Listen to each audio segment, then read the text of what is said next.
Hello students. आज आप लोगों को कक्षा 10 के गणित विषय के एक अध्याय है त्रिकोणमिति। उसमें त्रिकोणमिति का परिचय के संबंध में हम लोग चर्चा करेंगे। तो त्रिकोणमिति के बारे में सबसे पहले हमें ये जानना ज़रूरी है कि त्रिकोणमिति का यूज़ कहाँ है, कहाँ पे हम इसको इस्तेमाल कर सकते हैं। तो आइए शुरू करते हैं। सबसे पहले हम सपोज करते हैं कि ये एक मीनार है, ये एक मीनार है BC।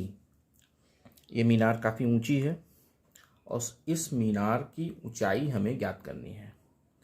अगर नॉर्मल तरीके से इस मीनार की ऊंचाई ज्ञात की जाए तो उसके लिए हमें इस मीनार पर चढ़ करके इसका मेज़रमेंट करना पड़ेगा। दूसरा तरीका ये है कि अगर हम त्रिकोणमिति के फार्मूलों को अप्लाई करें और इस मीनार की ऊंचाई जानने की कोशिश करें तो कुछ कैलकुलेशन करके हमें इसकी ऊंचाई पता हो सकती है। तो आइए देखते हैं ये कैसे होता है। एक मीनार है BC, इसके पास में कुछ दूर पर एक व्यक्ति खड़ा है A। कुछ दूर पर जो व्यक्ति A खड़ा है वो मीनार के शीर्ष को, मीनार का शीर्ष है ये, और इस मीनार के शीर्ष को देखता है। तो उस व्यक्ति से मीनार के शीर्ष को थीटा डिग्री का कोण बनता है। ये थीटा डिग्री का कोण बनना है। ये व्यक्ति जब इसको मीनार के शीर्ष को देखता है तो आधार और ये जो व्यक्ति देख रहा है इस शीर्ष को, इस काल्पनिक रेखा के मध्य में थीटा डिग्री का कोण बनता है। मीनार की ऊंचाई मान लिया कि h है। अगर हमें ये दूरी A और B, मतलब मीनार के आधार से वह व्यक्ति कितने मीटर या कितनी दूरी पर है, अगर ये हमें पता हो तो हम ट्रिग्नोमेट्री के फॉर्मूलों को इस्तेमाल करके इस मीनार की ऊंचाई का आसानी से उसको ज्ञात कर सकते हैं। हमें उसकी ऊंचाई नापनी नहीं पड़ेगी, सिर्फ हमको ये जानना होगा और ये कितने डिग्री का कोण यहाँ पे बन रहा है ये जानना होगा। तो ये एक त्रिकोणमिति इस तरीके से उपयोगिता में आती है। और दूसरी चीज़ देख लेते हैं, यहाँ पे छोटी सी बात है कि जब कोई व्यक्ति नीचे से ऊपर की ओर देखता है तो उन्नयन कोण बनता है। अगर वह व्यक्ति मीनार की टॉप पर यहाँ पर बैठा होता और नीचे देख रहा होता तो एक काल्पनिक क्षैतिज रेखा खींच करके जो डिग्री जो वो नीचे देखता है उस बिंदु को, मान लीजिए कि बिंदु C पर कोई व्यक्ति है और वह बिंदु A को देख रहा है तो वो थीटा डिग्री कोण बनेगा। तो इसको हम अवनमन कोण कहेंगे। जब वह नीचे से ऊपर की ओर देखता है तो उसको हम उन्नयन कोण कहते हैं, और जब ऊपर से नीचे की ओर देखता है तो इसको हम अवनमन कोण कहते हैं। और ये क्षैतिज रेखा के समांतर है और ये एक तिर्यक रेखा इसको काट रही है, इसलिए ये कोण और ये कोण, मतलब उन्नयन कोण और अवनमन कोण बराबर होते हैं। तो इस तरीके से हम थोड़ी सी कैलकुलेशन करके मीनार की ऊंचाई ज्ञात कर सकते हैं। आइए देखते हैं और हम त्रिकोणमिति को किस तरीके से उपयोग कर सकते हैं।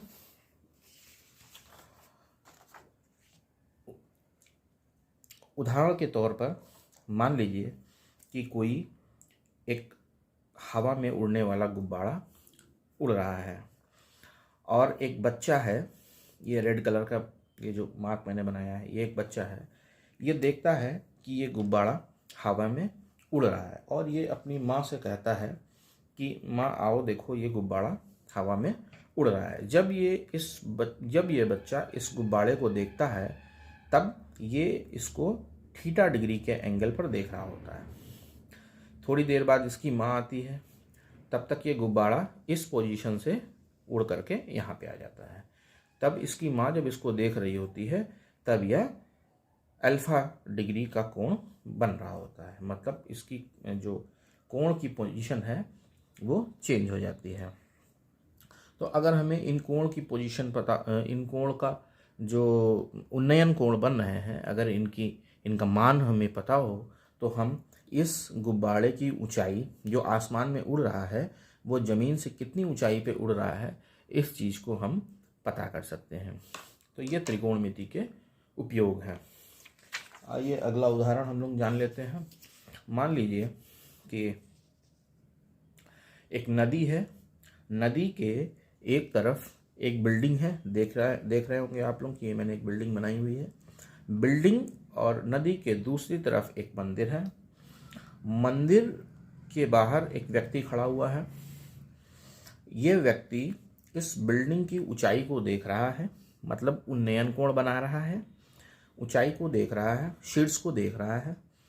तो ये क्षैतिज रेखा जो आधार है इसके साथ थीटा डिग्री का कोण बना रहा है। अगर हमें इस बिल्डिंग की ऊंचाई ज्ञात हो और इस थीटा डिग्री का मान ज्ञात हो, मतलब किस डिग्री पे वो देख रहा है शीर्ष को, बिल्डिंग के शीर्ष को, जो वह व्यक्ति जिस डिग्री पे देख रहा हो, अगर उसका मान हमें ज्ञात हो जाए तो हम इसकी ऊंचाई और इस थीटा डिग्री की मदद से हम नदी की चौड़ाई ज्ञात कर सकते हैं।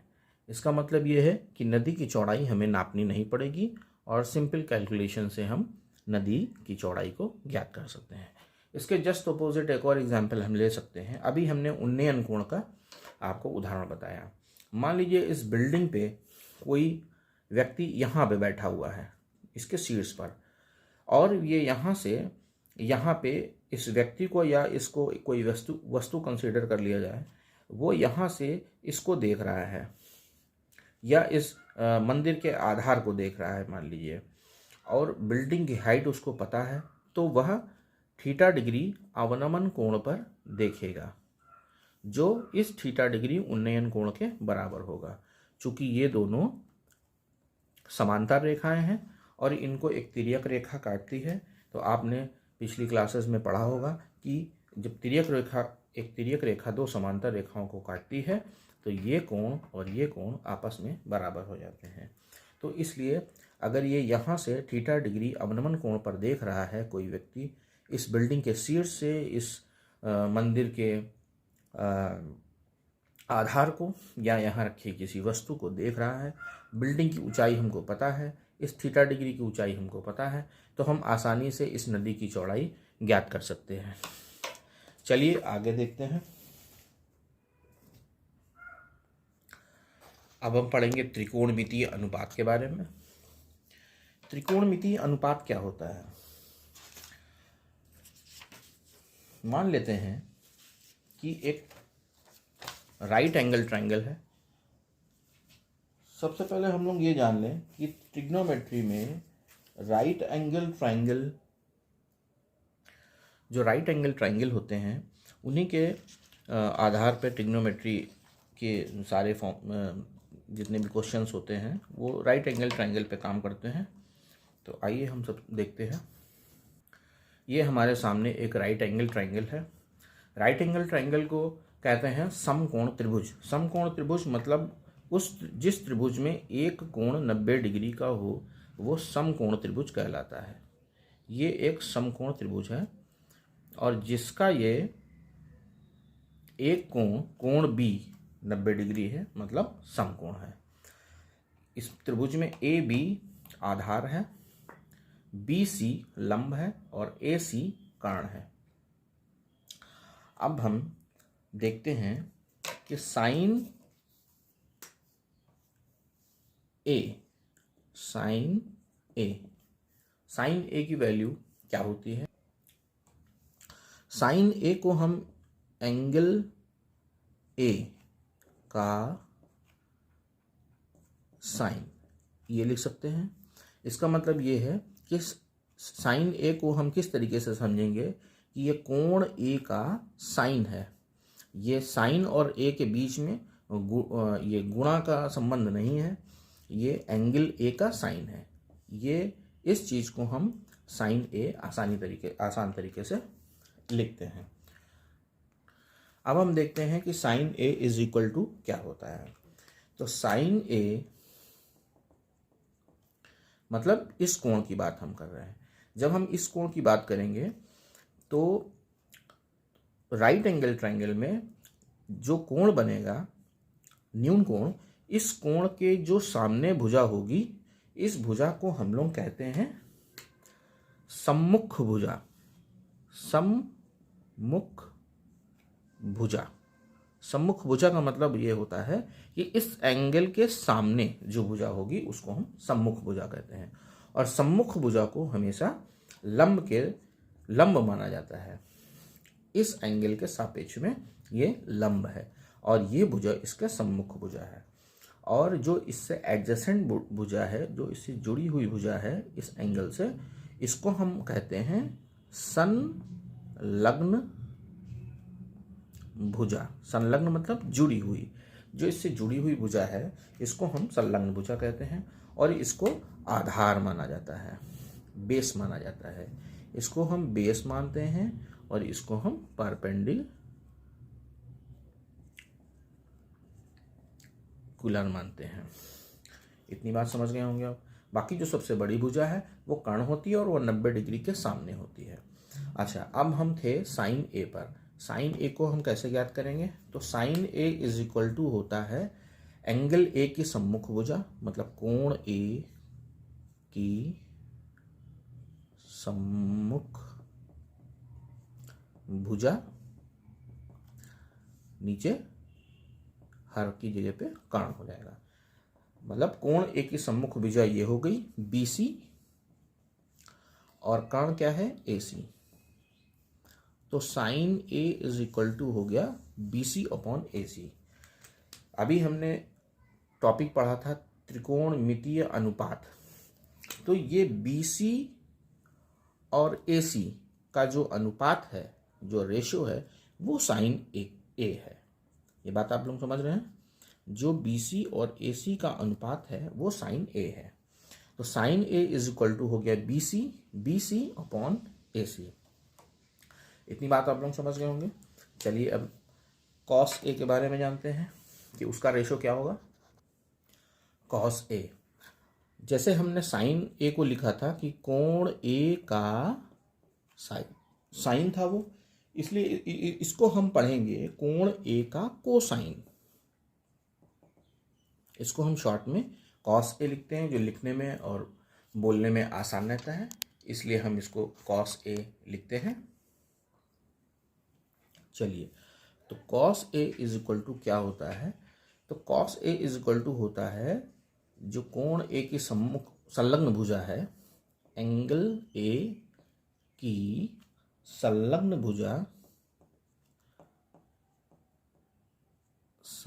भुजा अपॉन कर्ण। तो एंगल ए की संलग्न भुजा क्या है? ये एंगल ए है और संलग्न मतलब जो इससे लगी हुई है, ये है AB। तो इसको हम रखेंगे AB अपॉन कर्ण कितना है? AC। तो कॉस ए हमारा हो गया AB अपॉन AC। आशा है आप लोग कॉस ए का रेशो समझ गए होंगे। ये भी एक रेशो है AB अपॉन AC का, मतलब AB अपॉन AC जब होगा तब वो इस एंगल का कोसाइन के बराबर होगा। ठीक है, इतनी बात आप लोग समझ गए होंगे। अब हम चलते हैं tan A के बारे में जानते हैं। चलिए हम लोग देखते हैं tan A। जिस तरीके से हमने कॉस को लिखा था उसी तरीके से इसको भी हम जानेंगे कि ये कोण A का क्या है? टैंजेंट है। कोण A का ये टैंजेंट है। हमको tan A को इस तरीके से समझना है। हमको tan और A इस तरीके से नहीं समझना है कि tan और A के बीच में गुणे का कोई संबंध है, ऐसा कुछ नहीं होता है। ये tan A का टैंजेंट है। शॉर्ट तरीके से हम इसको ऐसे लिखते हैं। तो हम tan A is equal to क्या होता है जान लेते हैं। ये A है, तो tan A is equal to होता है लंब बटे आधार। जब ये A की बात हो रही है, एंगल A की, तो एंगल A की जो सामने की भुजा होगी, जो सम्मुख भुजा होगी, उसको हम लंब मानते हैं। तो एंगल A की सम्मुख भुजा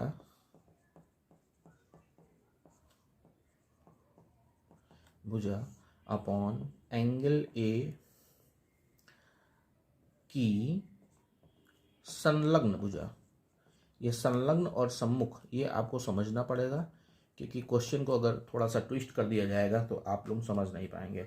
तो भाषा पे पकड़ होना चाहिए मैथमेटिक्स में, जिससे आप क्वेश्चन को अच्छे से समझ पाएँ।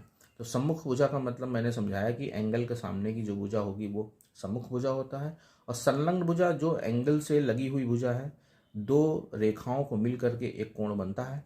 तो उस दो रेखाओं में से एक रेखा जो है, दोनों रेखाओं में से एक ये संलग्न रेखा है, एक ये संलग्न रेखा है, लेकिन छोटी रेखा को हम आधार मानते हैं, बड़ी रेखा कर्ण हो जाती है त्रिभुज में, तो इसलिए इसको हम आधार मानेंगे। चलिए अब देखते हैं ए की सम्मुख भुजा क्या है, BC, या इसको हम लिख लेते हैं पहले लंब। इसको हम पहले लिख लेते हैं इज इक्वल टू ए की सम्मुख भुजा क्या है, ये है लंब है, और ए की संलग्न भुजा क्या है, ये आधार है, और लंब हमारा क्या है, BC है, और आधार क्या है, आधार है हमारा AB। इसको हम इस तरीके से लिख लेते हैं। तो ये tan A is equal to BC upon AB। BC मतलब लंब, AB मतलब आधार। तो लंब और आधार को जो रेशो होता है वो एंगल A के टेंजेंट के बराबर होता है। आप इसको इस तरीके से समझेंगे। चलिए आगे बढ़ते हैं। अभी हमने जाना sine A, cos A, tan A, इन तीनों का रेशो क्या होता है ये हमने जाना। अब हम आगे जानेंगे cosec A, sec A, cot A का रेशो।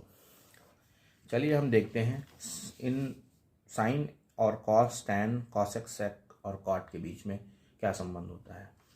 आप देख सकते हैं sine A is equal to 1 upon cosec A होता है, मतलब साइन A कॉसेक A का जस्ट अपोजिट होता है। इसी तरीके से कॉस A सेक A का जस्ट अपोजिट होता है। Cos A is equal to 1 upon sec A होता है, और टैन का उल्टा कॉट होता है। आप इसको इस तरीके से याद कर सकते हैं कि साइन A का उल्टा कॉसेक A होता है, कॉस का उल्टा सेक A होता है, और टैन का उल्टा कॉट A होता है। जब आप थोड़ी सी प्रैक्टिस करेंगे तो ये चीज़ें आपको आसानी से याद हो जाएंगी। मैथ्स में याद कुछ नहीं करना पड़ता, सारी चीज़ें प्रैक्टिस से अपने आप याद हो जाती हैं। चलिए तो अब हम वैल्यूज़ निकालेंगे कॉसेक A, सेक A और कॉट A, मतलब कॉसेक, सेक और कॉट A का हम रेशो देखेंगे क्या हो। अभी हमने देखा साइन, कॉस, टैन का रेशो। आइए देखते हैं।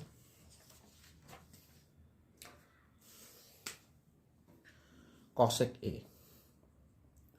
कॉसेक A, तो cosec A, sine A is equal to हमने पढ़ा था लंब अपॉन कर्ण होता है, तो लंब बटे कर्ण होता है। तो कॉसेक A का हो जाएगा हमारा कर्ण बटे लंब, जो साइन A के जस्ट अपोजिट होता है।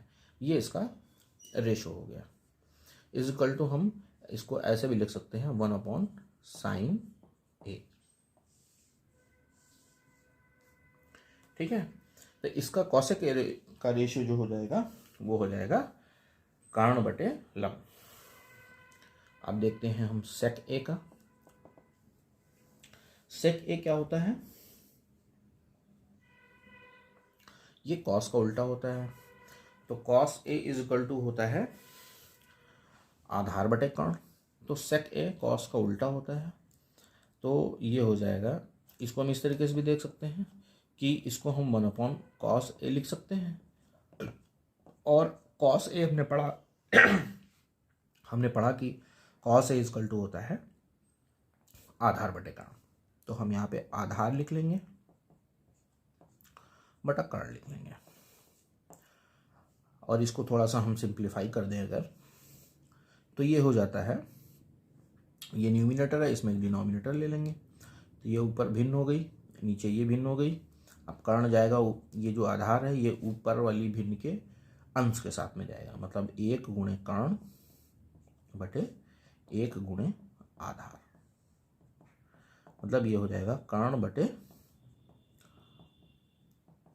आधार। आप लोग समझ रहे होंगे कि cosec A is equal to sec A is equal to क्या होता है, कर्ण बटे आधार। जबकि कॉस ए इजकल टू क्या होता है, आधार बटे कर्ण होता है। अभी हमने पढ़ा कॉस ए इजकल टू आधार बटे कर्ण, तो सेक ए जो इसका उल्टा है तो ये फ्लिप हो जाएगा, मतलब जो अंश है वो हर में आ जाएगा, हर है वो अंश में चला जाएगा। तो सेक ए इजकल टू कर्ण बटे आधार हो गया। चलिए अब हम आगे देखते हैं कॉट ए। अभी कुछ देर पहले हमने आप लोगों को बताया था कि कॉट ए और टैन ए का जस्ट अपोजिट होता है, means tan A is equal to 1 cot A होता है, तो cot A is equal to 1 tan A हो जाएगा।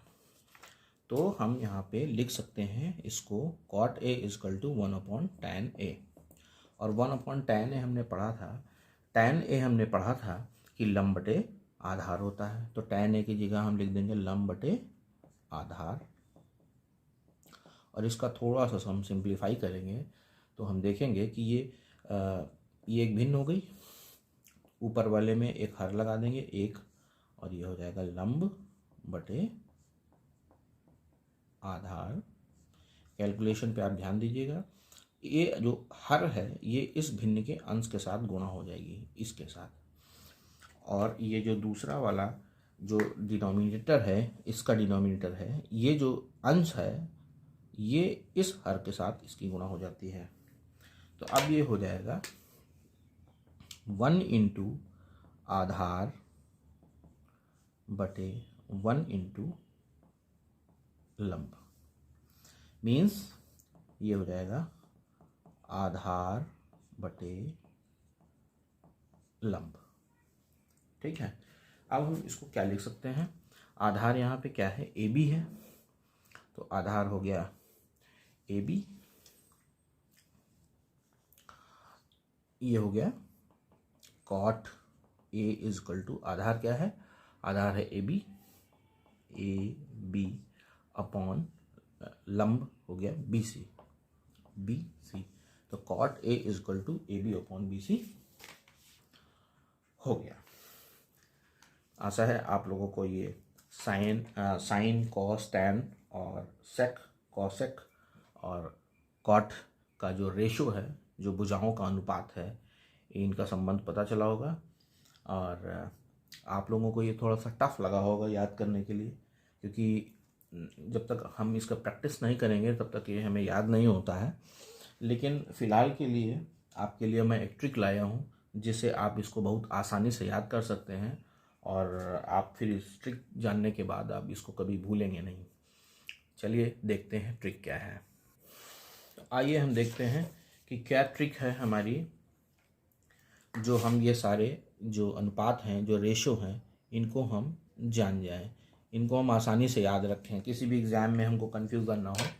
तो ये ट्रिक आपके सामने है, ये ट्रिक है, आप देख रहे हैं, ये है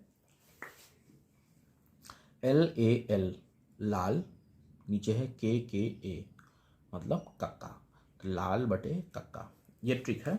इस ट्रिक से हम काफ़ी चीज़ें जानेंगे। L का मतलब यहाँ पे लंब है, K का मतलब यहाँ पे कर्ण है, A का मतलब यहाँ पे आधार है, और यहाँ पे हम साइन कॉस टैन को इस ऑर्डर में लिख लेंगे, साइन कॉस टैन, और साइन का जस्ट उल्टा होता है कोसेक, तो इसको नीचे लिख लेंगे, कॉस का जस्ट उल्टा होता है सेक, इसको यहाँ लिख लेंगे, टैन का जस्ट उल्टा होता है कॉट, तो इसको हम यहाँ लिख लेंगे। चलिए अब हम देखते हैं कि इस ट्रिक को हम कैसे इस्तेमाल करते हैं। चलिए अभी हमने आपको सारी चीज़ें बताई कि रेशो कैसे होता है, लेकिन अब हम इसको ट्रिक के माध्यम से देख लेते हैं। साइन थीटा या साइन ए, ये हमने त्रिभुज बनाया यहाँ पे ABC, इस एंगल की बात हो रही है, तो लंब हम इसको कंसिडर करेंगे क्योंकि ये सम्मुख भुजा है। देखिए मैंने लिखा हुआ है यहाँ पे सम्मुख भुजा, और इस एंगल से लगा हुआ जो भुजा है ये है संलग्न भुजा। तो sine A is equal to, यहाँ पे हम देखेंगे साइन इज इक्वल टू हो जाएगा लंब बटे कर्ण, तो sine A is equal to हो जाएगा लंब बटे कर्ण। लंब यहाँ पे क्या है, लंब है BC, तो देखिए BC हमने यहाँ पे लिख दिया, कर्ण क्या है AC है, तो हमने यहाँ AC लिख दिया, तो sine A is equal to BC upon AC हो गया। कितना आसान है याद करना। कॉस, अब कॉस की जगह हमने रखा क्या, कॉस इज इक्वल, कॉस हो गया हमारा आधार, A फॉर आधार, K फॉर कर्ण, तो कॉस बराबर हो गया cos A is equal to, या cos theta is equal to आधार बटे कर्ण। तो कॉस ए इक्वल टू हो गया आधार बटे कर्ण। आधार है यहाँ पे ए बी, देखिए ए बी आधार है, कर्ण क्या है ए सी है, तो cos A equal to A B upon A C हो गया। फिर देखते हैं tan theta. tan theta equal to हो गया लंब बटे आधार, तो tan थीटा इक्वल टू हो गया लंब क्या है बी सी, तो हमने यहाँ पे बी सी लिखा, बटे आधार, आधार क्या है ए बी, तो यहाँ पे हमने आधार ए बी लिख दिया। फिर हमने आपको ये बताया था कि साइन का जस्ट उल्टा कॉसेक होता है। देखिए हमने यहाँ पे भी इसलिए आपको नोट करवाया है, साइन के जस्ट नीचे कॉसेक। अब कॉसेक थीटा इक्वल टू होता है कर्ण बटे लंब, तो कॉसेक थीटा इक्वल टू हो जाएगा कर्ण बटे लंब। कर्ण यहाँ पे क्या है ए सी, तो ये देखिए कर्ण हो गया, और लंब क्या है बी सी, तो ये डिनोमिनेटर में बी सी हो गया। ठीक है, इसी तरीके से सेक ए में देखेंगे कर्ण बटे आधार, तो कर्ण यहाँ पे ए सी है तो कर्ण हो गया ये, आधार ए बी है तो यहाँ पे आधार ए बी हो गया। इसी तरीके से कॉट ए को देख लेते हैं। कॉट इक्वल टू होता है ए अपॉन एल, मतलब आधार बटे लंब, तो कॉट ए इक्वल टू यहाँ पे आधार हो गया ए बी बटे लंब क्या हो गया बी सी, तो A B upon B C हो गया। तो इस तरीके से आप इस फॉर्मूले को यूज़ करके सारे क्वेश्चन सॉल्व कर सकते हैं। इसमें आपको कोई कन्फ्यूज़न नहीं रहेगी। एग्ज़ाम में भी अगर आप फॉर्मूला भूल जाते हैं, रेशो भूल जाते हैं कि किसका लंब बटे आधार है, किस में आधार बटे कर्ण है, तो ये सारी चीज़ें आप इस फॉर्मूले से आपको याद रहेंगी, और बहुत इजी सा फॉर्मूला है। बहुत से ऐसे स्टूडेंट्स होंगे जिनको ये फॉर्मूला आता होगा, लेकिन कुछ ऐसे स्टूडेंट्स भी ज़रूर होंगे जिनको ये फॉर्मूला नहीं आता होगा, क्योंकि मैंने कई स्टूडेंट्स को इन रेशो को याद करते हुए देखा है और बाद में वो कंफ्यूज होते हैं। तो जिनको नहीं आता उनके लिए ये है कि वो इस ट्रिक को याद कर लें, इस ट्रिक को प्रैक्टिस कर लें, जिससे आगे उनको काफ़ी आसानी रहेगी। आगे देखते हैं। आगे हम इस रेशो के फॉर्मूलों से संबंधित कुछ क्वेश्चंस देखेंगे। तो इससे पहले मैं आपको बता देता हूँ कि आपने पिछली क्लासेस में पाइथागोरस प्रमेय पढ़ी होगी। पाइथागोरस प्रमेय भी राइट एंगल ट्रायंगल समकोण त्रिभुज पे काम करता है। तो देख लेते हैं क्या होती है पाइथागोरस प्रमेय एक बार, फिर चलते हैं आगे एक्सरसाइज की तरफ। देखिए ये एक त्रिभुज है ए बी सी, और इसका बी जो है कोण वो 90 डिग्री है। तो पाइथागोरस प्रमेय होती है कर्ण का स्क्वायर, ये कर्ण ए सी है, कर्ण का स्क्वायर इजकल टू लंब का स्क्वायर प्लस आधार का स्क्वायर, मतलब A C square equal to A B square plus B C square, या ऐसा कर सकते हैं A C square equal to B C square plus A B square. कर्ण का स्क्वायर इजकल टू आधार स्क्वायर प्लस लंब स्क्वायर, ये इसका फॉर्मूला है। आप लोगों को पुराने फॉर्मूले जरूर याद हो गया होगा। चलिए अब आते हैं हम लोग एक्सरसाइज देखते हैं। आइए हम क्वेश्चन देख लेते हैं। पहला क्वेश्चन है कि त्रिभुज ए बी सी में जिसमें जो कोण बी है वो 90 डिग्री कोण है, मतलब समकोण है। कोण बी ये समकोण है, 90 डिग्री है, और भुजा ए बी 24 सेंटीमीटर है, भुजा बी सी 7 सेंटीमीटर है। तो हमको ज्ञात करना है, हमें ज्ञात करना है साइन ए और कॉस ए, और साइन सी और कॉस सी। ये दो सेक्शन है इसमें। पहला वाला देख लेते हैं पहले। हमें ज्ञात करना है साइन ए, तो साइन ए हमें ज्ञात करना है। सबसे पहले इसका हम फिगर बना लेते हैं। देखिए इसका फिगर कुछ इस तरीके से रहेगा। हमारे पास एक त्रिभुज है ए बी सी, कह रहा है ए बी सी एक त्रिभुज है जो समकोण त्रिभुज है, और इसका जो कोण बी है वो 90 डिग्री है। तो मैंने कोण बी 90 डिग्री यहाँ पे बनाया।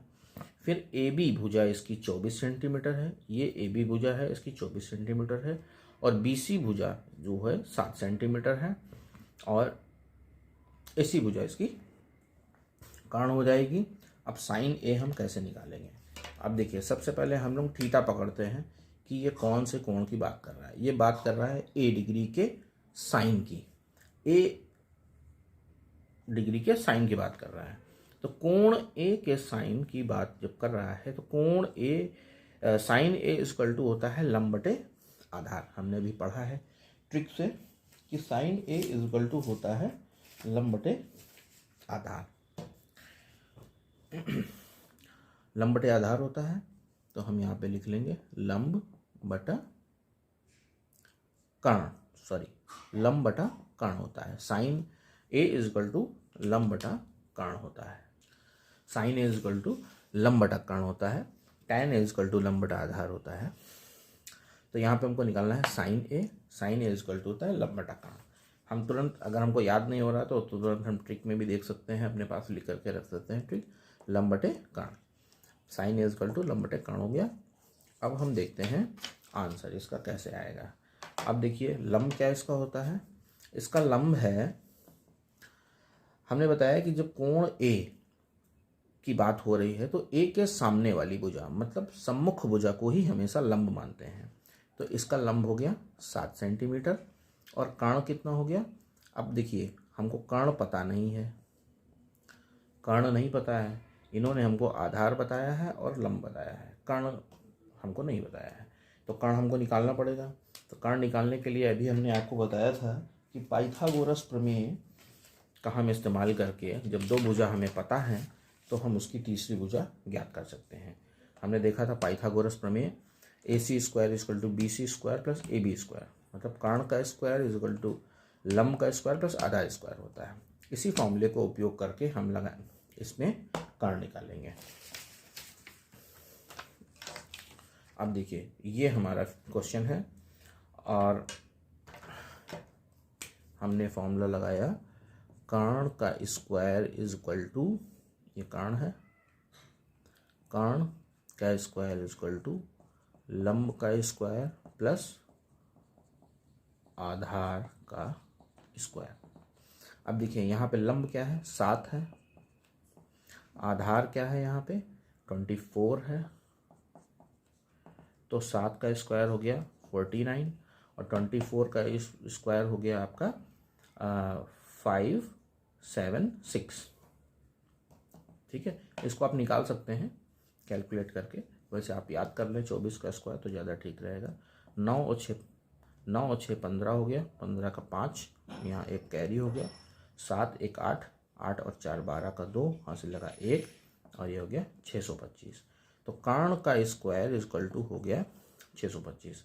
अब हम देखेंगे कर्ण इज इक्वल टू क्या हो जाएगा, अंडर रूट 625। जब इधर से स्क्वायर हटाएंगे तो इधर रूट लग जाएगा, तो ये हो जाएगा कर्ण इज इक्वल टू हो जाएगा आपका 25 सेंटीमीटर। इसकी यूनिट जरूर लिखी जाती है, आप याद रखिएगा। अगर क्वेश्चन में आंसर में आप उसकी यूनिट छोड़ देते हैं तो वो क्वेश्चन सही नहीं समझा जाता है। तो हमें पाइथागोरस प्रमेय का इस्तेमाल करके हमने ज्ञात कर लिया कि हमारा जो कर्ण है वो कितना है। हम यहाँ पे लिख लेते हैं अपने फिगर में कि कर्ण हमारा फाइंड हुआ है 25 सेंटीमीटर। ठीक है, चलिए अब हम यहाँ पे देख रहे थे sine A is equal to लंब बटे कर्ण था। तो लंब हमको ज्ञात था 7 है, कर्ण हमको ज्ञात हो गया 25 है, तो अब हम यहाँ लिख देंगे 7/25। तो साइन ए का वैल्यू ये हो गया 7/25। अब हमको अगला ज्ञात करना है, 7/25 हो गया, sign A equal to 7/25।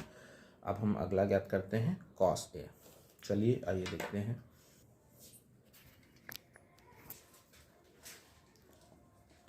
Cos A, तो कॉस ए बराबर क्या होता है, आधार बटे कर्ण होता है। आप फिर से ट्रिक पे देख सकते हैं, जितनी बार आप देखेंगे फॉर्मूलों को उतनी ज़्यादा ही जल्दी फॉर्मूले याद हो जाते हैं, या आप उनको बार बार लिखें या उनको बार बार देखें। जब भी उनकी ज़रूरत पड़े तब आप उनको देखें या फिर उनको अपने हाथ से लिखें। जितनी बार आप लिखेंगे उस चीज़ को तो वो फॉर्मूले बिल्कुल याद हो जाते हैं। आप पेन उठाएंगे लिखने लगेंगे, फॉर्मूला आपको नहीं भी याद होगा तभी वो फॉर्मूला पूरा लिख जाएगा, वो बिल्कुल सबकॉन्शियस माइंड में बैठ जाता है। इसलिए मैं ये कहूँगा सभी स्टूडेंट्स से कि फॉर्मूलाज को बार बार लिखें और आंसर देते वक्त जब कोई फॉर्मूला लिखते हैं तो उसको ब्लॉक में ऐसे बॉक्स में बंद कर दें, जिससे वो अच्छा लगता है और उस पर टीचर्स भी अच्छे नंबर देते हैं। चलिए cos A is equal to हम देख रहे हैं आधार बटे कर्ण। हमने यहाँ पे लिखा आधार कर्ण। तो आधार यहाँ पे क्या है, ए के सापेक्ष आधार तो यही होगा, संलग्न भुजा। आधार हो गया 24 और कर्ण क्या है इसका 25। तो कॉस ए की वैल्यू हमको फाइंड हो गई। मतलब ये रेशो जो हम त्रिकोणमितीय अनुपात पढ़ रहे थे तो कॉस ए का ये जो अनुपात है 24/25 का अनुपात है, ए का कोसाइन, ये हमें ज्ञात हो गया। इसके अलावा क्वेश्चन में और क्या देख रहे थे, आइए देखते हैं। साइन ए और कॉस ए की वैल्यू हमने फाइंड आउट कर ली। अब हम वैल्यू निकालेंगे कॉस सी की, सॉरी साइन सी की, फिर कॉस सी की, दोनों वैल्यूज़ हमको निकालनी है। तो पहले हम साइन सी की निकाल के देख लेते हैं। तो हमने बताया कि सबसे पहले जब आप साइन सी या साइन ए जिसकी भी वैल्यू निकालेंगे, सबसे पहले आप इस थीटा को ध्यान देंगे, इस कोण को ध्यान देंगे कि किस कोण के बारे में बात हो रही है। अभी हम ए के सापेक्ष इसको मान रहे थे लंब। इसी फिगर को हम देख लेते हैं कुछ इस तरीके से। ये सेम फिगर है जैसे हमने बनाई थी, लेकिन हमने इसको कोण माना था, यहाँ पे कोण माना था जब हम साइन ए की वैल्यू फाइंड कर रहे थे। लेकिन अब हम वैल्यू फाइंड कर रहे हैं साइन सी की। तो अब कोण क्या है, किस कोण के सापेक्ष हम काम करेंगे, वो कोण है सी, ये कोण। अब जब इस कोण के सापेक्ष काम करना है, इसका साइन निकालना है सी का, ए का नहीं निकालना है। ए का हम लोग फाइंड आउट कर चुके हैं पहले ही, ए का साइन और कोसाइन दोनों हम लोग फाइंड आउट कर चुके हैं। सी का हमको ज्ञात करना है। तो सी का जब ज्ञात करना है तो सी की सम्मुख भुजा को हम लंब मानेंगे। हमने बताया था कि सम्मुख भुजा को हम लंब मानते हैं, और ये एडजेसेंट भुजा है, ये इससे संलग्न भुजा है। तो संलग्न भुजा को हम हमेशा आधार मानते हैं। चलिए, तो अब ये लंब हो गया ये, और आधार हो गया ये।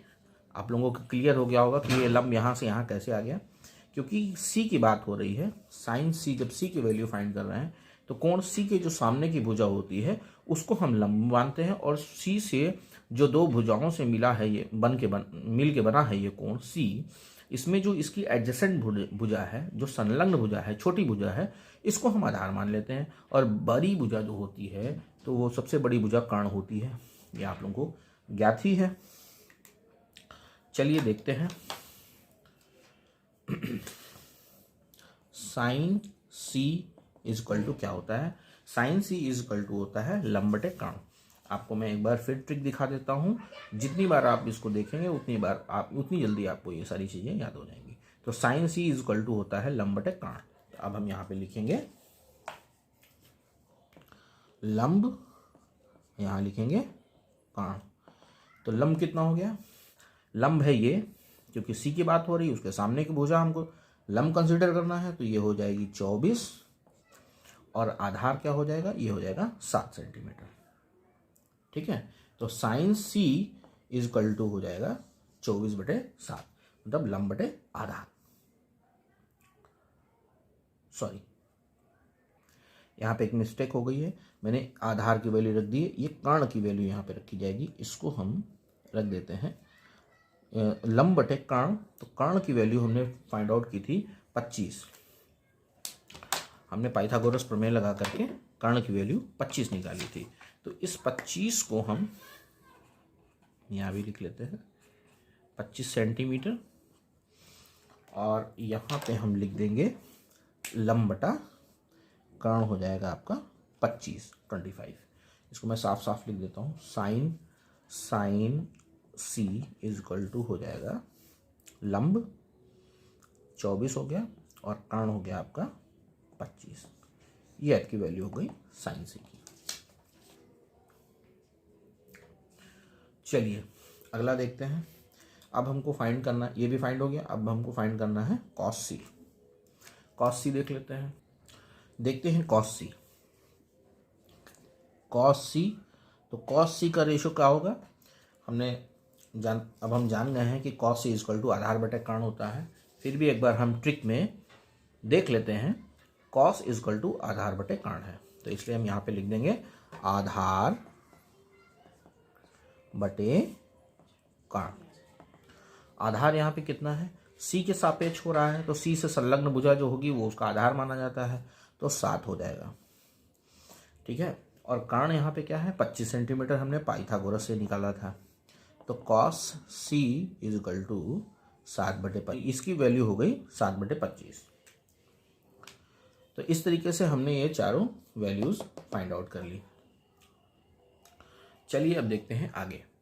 आइए देखते हैं क्वेश्चन नंबर 2। क्वेश्चन नंबर 2 में कह रहा है कि आकृति एक दी हुई है हमारे पास। तो ये है आकृति, PQR एक त्रिभुज है, जिसमें Q ये 90 डिग्री का कोण बना रहा है, इसका मतलब ये समकोण त्रिभुज है। और PQ ये हमारी 12 सेंटीमीटर है, और QR ये हमको ज्ञात नहीं है, और PR जो कर्ण है इसका वो 13 सेंटीमीटर है। ठीक है, ये 90 डिग्री हो गया, ये 12 सेंटीमीटर हो गया PQ, और PR 13 सेंटीमीटर है, और ये भुजा हमें ज्ञात नहीं है, आधार हमें ज्ञात नहीं है। तो चलिए tan P minus cot R हमको निकालना है, तो सबसे पहले हम tan P निकाल लेते हैं। तो tan P क्या होगा, तो जब हम P की बात कर रहे हैं तो हम जब एंगल P को लेंगे, मतलब इस एंगल को लेंगे, तो एंगल P के सापेक्ष उसके सामने की जो भुजा होगी उसको हम लंब मानेंगे, और उससे जो संलग्न भुजा होगी उसको हम आधार मानेंगे, और जो सबसे बड़ी भुजा होगी उसको हम कर्ण मानेंगे। तो tan theta is equal to होता है लंब बटे आधार।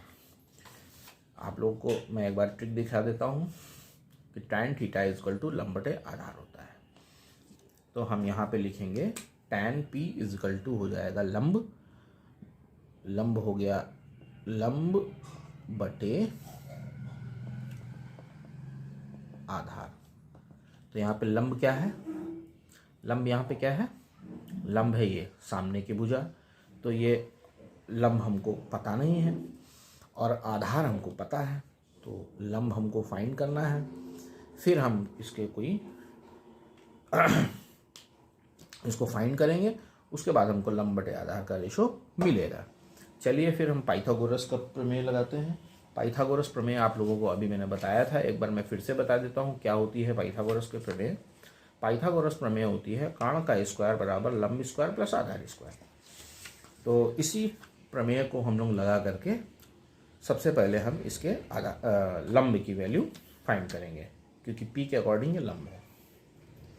अब देखते हैं यहाँ पे कर्ण स्क्वायर इज इक्वल टू लंब स्क्वायर प्लस आधार स्क्वायर, ये फॉर्मूला है।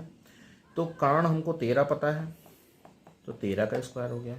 लंब 12 है, तो हम 12 का स्क्वायर रख देंगे। नहीं सॉरी, लंब हमको फाइंड करना है, क्योंकि P के सापेक्ष ये लंब नहीं है, P के सापेक्ष ये लंब नहीं है। तो ये लंब हमको निकालना है, जो है यहाँ पे QR, इसको हम QR भी लिख सकते हैं। अभी मैं यहाँ पे लंब लिख दे रहा हूँ, प्लस आधार हमारा कितना है 12 सेंटीमीटर।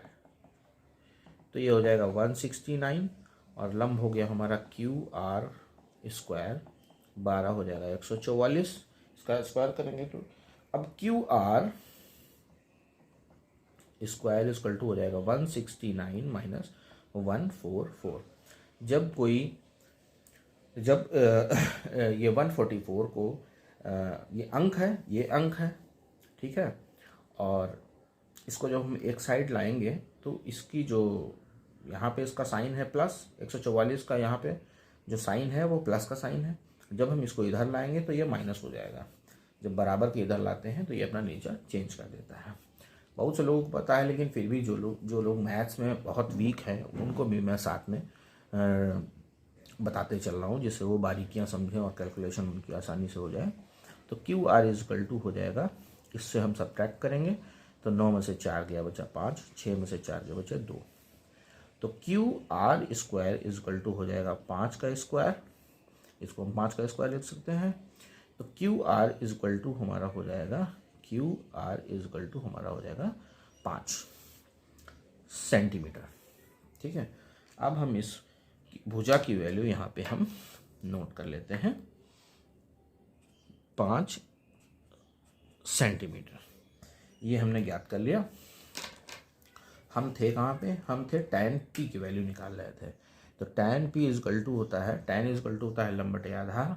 तो P के सापेक्ष ये लंब था, तो हम इसको रखेंगे 5, आधार है हमारा 12, तो हो गया tan P is equal to 5 बटे 12। अब हम निकालेंगे cot R। चलिए उसको भी देख लेते हैं। चलिए अब हम देखेंगे cot R। cot R निकालने के लिए हम क्या करेंगे, कॉट आर। अब हम फिर एक बार फॉर्मूले का सहारा लेते हैं, ट्रिक का सहारा लेते हैं। वैसे tan theta is equal to लंब बटे आधार होता है, तो cot theta is equal to आधार बटे लंब हो जाएगा। लेकिन फिर भी हम बार बार ट्रिक को दिखाएंगे आपको, जिससे आपको ये ट्रिक भी याद हो जाए और जो नए लोग हैं, नए बच्चे हैं, उनको फॉर्मूले जल्दी आसानी से याद हो जाएँ। तो कॉट इज इक्वल टू आधार बटे लंब होता है। अब यहाँ पे हम लिखेंगे आधार बटा लंब। आधार यहाँ पे क्या है, अब देखिए ये हम कोण आर के बारे में बात कर रहे हैं, यहाँ पे हम कोण पी के सापेक्ष बात कर रहे थे। अब कोण के आधार जब आर के बारे में बात करेंगे, इसी फिगर को मैंने इधर बना रखा है। ये जब एंगल आर हो गया, ये हमारी 5 सेंटीमीटर निकली थी क्यू आर, हमने 5 सेंटीमीटर क्यू आर यहाँ पे निकाली थी। इसको हम यहाँ पे नोट कर ले रहे हैं 5 सेंटीमीटर, ठीक है। अब tan आर के बारे में बात होगी, तो ये एंगल आर हो गया। कोण आर के जो सामने की भुजा होगी, सम्मुख भुजा होगी, वो हमेशा लंब बनी जाएगी और संलग्न भुजा आधार बनी जाएगी। तो आधार इसका क्या हो गया, 5 हो गया। ये संलग्न भुजा है, ये आधार हो गया 5 सेंटीमीटर, और लंब क्या है, ये 12 सेंटीमीटर है। तो ये लंब हमने 12 सेंटीमीटर रख दिया, तो कॉट आर ये आ गया। अब हमको फाइंड क्या करना था, फाइंड हमें ये करना था कि tan P minus cot R बराबर क्या होगा। तो tan P कितना निकला था हमारा, 5/12, यहाँ रख देंगे, माइनस कॉट आर हमारा कितना निकला, 5/12। अब ये हो जाएगा कैंसिल आउट और ये हो जाएगा 0। तो इसका आंसर हो जाएगा tan P minus cot R is equal to 0। ये हमारा आंसर हो गया। तो इसी तरीके से हम त्रिकोणमिति के जो रेशियो हैं, जो अनुपात हैं, उनके फॉर्मूलों को इस्तेमाल करके क्वेश्चंस कर सकते हैं। आप लोग एक्सरसाइज प्रैक्टिस करिएगा। आगे की एक्सरसाइज में बहुत जल्दी नेक्स्ट वीडियो में सॉल्व कराऊंगा। आशा है आप लोगों को वीडियो अच्छा लगा होगा। ये मेरा पहला वीडियो है। अगर आप लोगों को ये वीडियो अच्छा लगा हो तो उसके लिए आप लाइक कर सकते हैं, और लाइक के साथ साथ सब्सक्राइब भी कर सकते हैं। सब्सक्राइब करने से अगर मैं कोई नया वीडियो अपलोड करूंगा तो उसकी आपको जानकारी मिल जाएगी और आप उसका फ़ायदा उठा सकते हैं। और अगर आपको ये वीडियो वाकई अच्छा लगा हो और आपको लगता है कि कोई ऐसा आपका फ्रेंड है कि जिसको पढ़ना है, जिसके मैथ्स वीक है या वो पढ़ना चाहता है, तो वो आप इस वीडियो को उसको शेयर कर सकते हैं, जिससे उसको भी कुछ मैथ्स के बारे में नॉलेज हो जाए। बस इतना ही मैं कहना चाहूँगा। वीडियो देखने के लिए, पूरा देखने के लिए आप लोग का धन्यवाद। नमस्कार।